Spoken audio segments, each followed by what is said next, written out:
Artinya ketika kita semakin taat kepada Tuhan, Tuhan itu merancang hidup kita itu menjadi luar biasa. Tidak ada Tuhan merancang kehidupan kita tuh biasa-biasa saja, tetapi menjadi luar biasa.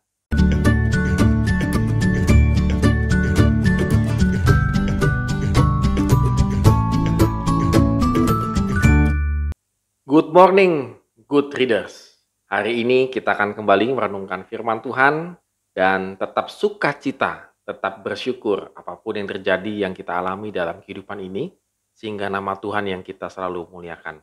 Dan kita akan mendengarkan ataupun merenungkan firman Tuhan dari 1 Tawarikh pasal 4 ayat 24 sampai dengan yang ke-23. Ayo tetap semangat untuk membacanya walaupun membosankan karena masih semua urutan silsilah-silsilah dan silsilah-silsilah. Nah, kali ini kita melihat bahwa penulis Tawarikh itu mencatat suku Simeon ayat 24 sampai dengan yang 43 yang cenderung dilupakan karena jumlahnya sedikit dan tidak memiliki peran yang besar dalam sejarah Israel. Itu suku Simeon. Bahkan pada zaman Daud, suku ini kehilangan identitasnya dan disatukan dengan Yehuda. Saking sedikitnya, mungkin Simeon ada berapa orang, sekian. Udah gabung aja sama Yehuda, begitu ya. Jadi lebih gampang untuk mensurveinya mungkin ya. Namun dalam komunitas pasca pembuangan, setelah masa pembuangan, ingat yang kemarin kita bahas di 2 Raja-Raja, mereka diteguhkan lagi identitasnya, serta memiliki hak dan tanggung jawab penuh sebagai umat Allah dalam proses pemulihan. Ada 3 bagian, ada 3 silsilah dalam bagian ini. Yang pertama adalah silsilah Simeon, ayat 24 sampai dengan 27. Nama Mibsam dan juga Mismah, itu kalau kita perhatikan di ayat yang ke-25, sepertinya ini adalah keturunan Ismael. Ini kan jarang-jarang ya, keturunan Ismael. Artinya penulis 1 Tawarikh sangat peduli dengan orang yang masuk, ya orang asing, tanda petik gitu ya, orang asing yang masuk ke dalam bagian umat Allah. Ini agak jarang sekali orang-orang Israel itu memasukkan yang nama-nama asing itu ya. Tapi penulis 1 Tawarikh ini tetap memasukkannya. Yang kedua adalah daftar kediaman suku Simeon ayat 28 sampai dengan yang ke-33. Kalau kita bandingkan Yosua 19 ayat 2 sampai 8, dinyatakan bahwa ini adalah warisan mula-mula suku Simeon sebenarnya.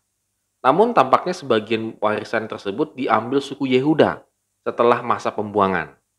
Jadi bagian ini menyatakan bahwa daerah-daerah itu milik suku Simeon sampai pemerintahan Daud ayat 31b. Dan kini mereka akan memperoleh tanah mereka kembali. Jadi tanah itu paling penting. Gak hanya orang Israel ya, kayaknya semua suku di dunia ini tuh tanah itu penting. Jadi kalau ada suku nggak punya tanah, nah itu kayak apa ya? Kayak ya nggak lengkap lah begitu ya. Ya, kamu tinggal di mana begitu ya? Tinggalnya nggak tahu jelas gitu. Nah ini kan tanah kan, ngomongin tanah. Jadi kalau dia ada suku nggak ada tanah, itu sangat sulit mereka untuk berkembang. Nah, di ayat yang ketiga adalah pemimpin-pemimpin suku yang terkemuka ayat 34 sampai dengan 37 dan perluasan wilayah ayat 38 sampai 43. Catatan bahwa keluarga mereka itu berkembang, ayat 38, berkembang ya, semakin banyak maksudnya. Semakin banyak, tadi awalnya kan dikit. Dan bahwa keadaan aman dan sentosa di ayat yang 40. Jadi mereka juga mengalami keamanan, kenyamanan dalam perkembangan mereka. Menunjukkan bahwa suku Simeon itu telah mengecap ataupun telah merasakan telah mulai pemulihan yang sempurna. Jadi karena memang perluasan wilayah, pemimpin-pemimpinnya juga bagus, makin lama makin bagus, makin bagus. Akhirnya mereka kembali lagi menjadi suku Israel yang diperhitungkan. Ya, good readers, dalam kehidupan kita sehari-hari, dalam kehidupan kita sehari-hari, kita seringkali bertemu dengan orang yang tadinya itu nothing menjadi something misalnya begitu ya, ataupun kita mengalami hal-hal yang ya begitu ya, hal-hal yang diremehkan, dikecilkan, dan segala macam karena kita memang waktu itu masih kecil misalnya, belum jadi apa-apa. Tetapi Tuhan itu membuat hidup kita itu luar biasa. Artinya ketika kita semakin taat kepada Tuhan, Tuhan itu merancang hidup kita itu menjadi luar biasa.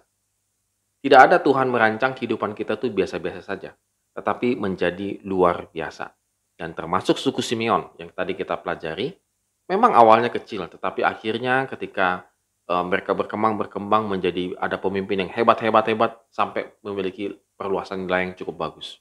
Oleh karena itu pada hari ini kita renungkan, kalau kita merasa hidup kita biasa-biasa saja, maka saatnya kita harus expand, saatnya kita harus berkembang, saatnya harus kita memacu potensi diri kita bersama dengan Tuhan tentunya. Jadi jangan pernah berpikir bahwa hidup saya biasa-biasa saja maka semuanya akan stagnan, tidak. Tetapi kalau hidup kita merasa biasa-biasa saja, maka cepat-cepatlah bergantung kepada Tuhan. Supaya Tuhan akan menunjukkan jalan sukses, jalan berkat dalam kehidupan kita. Amin. Terima kasih telah menonton video ini. Have a nice day and God bless us.